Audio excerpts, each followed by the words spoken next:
Hi, I'm Bill Coley, pastor at First Christian Church in East Moline, and welcome back to what we call The Point. The Point is a place on our grounds here at FCCEM that we put some mulch on the ground and we put some picnic tables in the area. And it's just a wonderfully natural place here in the middle of suburban East Moline. It's a chance to get away, just for a moment or two, to sit in a very natural setting, wonderfully peaceful. But even this place, as wonderful as it is not very peaceful these days, given all the stuff that's going around with the coronavirus and all of its implications and potential devastation. Either you've been affected personally by the disease, or someone you know has contracted the virus, or your living arrangements and your lifestyle has been affected and changed by the impacts of the virus. And there's so much we don't know, so much that could happen, so much that might happen, so much we don't know. And because of that, circumstances like this can breed fear, all kinds of fear, so much unknown, so much uncertainty. I have a word for you today about fear. Not a medical word, but a word of hope.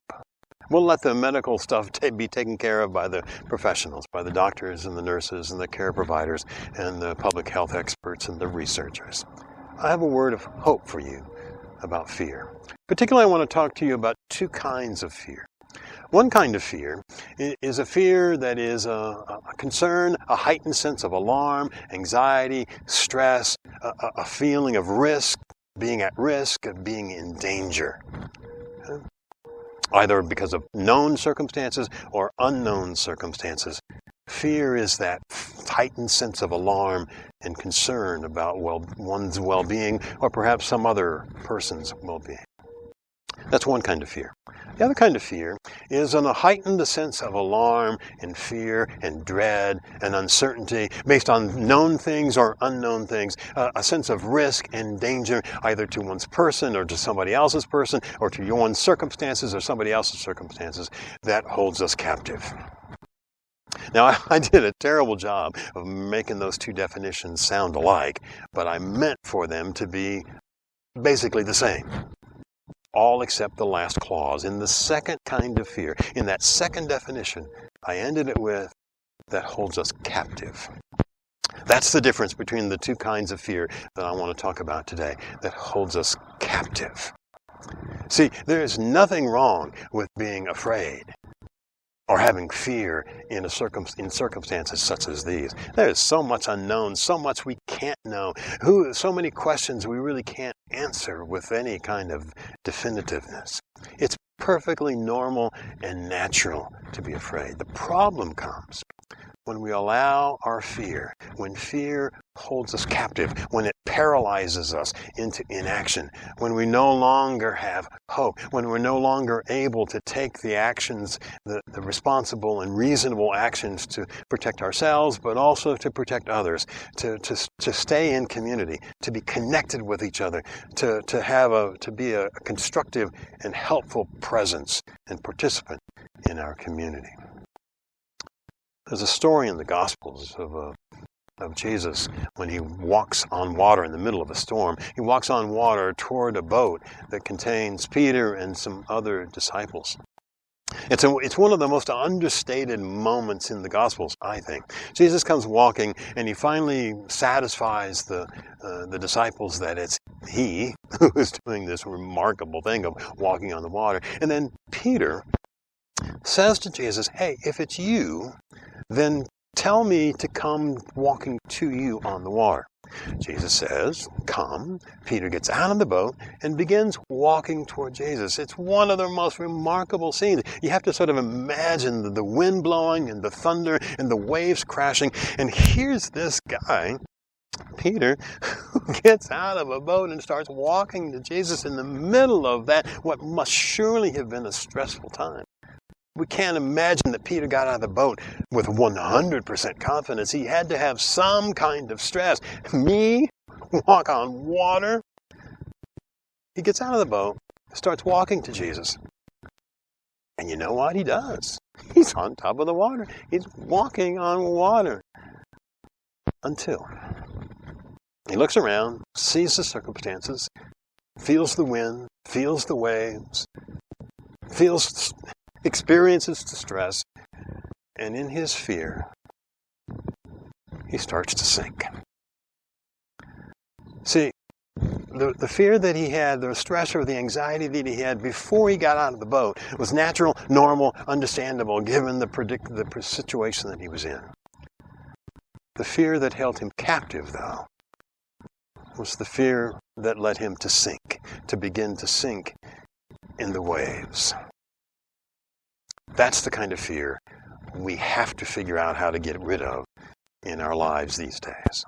A couple of observations about that story related to our modern times and the virus that we are confronting. First, it's perfectly normal, natural, to have fear about this virus. So many questions, so many uncertainties, so much we don't know. Fear is normal. It's okay. The problem is when fear paralyzes us, when fear captures us. You probably heard the stories of people hoarding toilet paper, cleaning products, canned goods. Theirs was a fear that held them captive, kept them from making reasonable, rational decisions that are concerned and considered the well-being of other people. It's that fear, the fear that surrenders to circumstances, the fear that surrenders to hopelessness, the fear that surrenders to selfishness, that we must battle and must confront in these difficult days. It's natural and normal for us to be afraid. There's so much we don't understand about this virus. But when our fears isolate us from each other, isolate us from the community at large, isolate us from our friends, isolate us from hope and encouragement, then fear is holding us captive. And that's not a good thing. Don't surrender.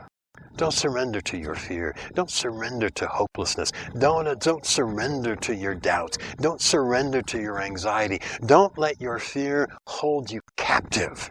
It's okay to be afraid, but don't let your fear hold you captive. Don't surrender. Don't give up. The other note I'd make about that story about Peter and Jesus is that as Peter is sinking, because his fear is holding him captive, he cries out to Jesus and says, "Lord, save me." In that moment, basically, he confesses his captivity. He confesses that his fear has the best of him and he's sinking. And Jesus reaches out and pulls him to safety.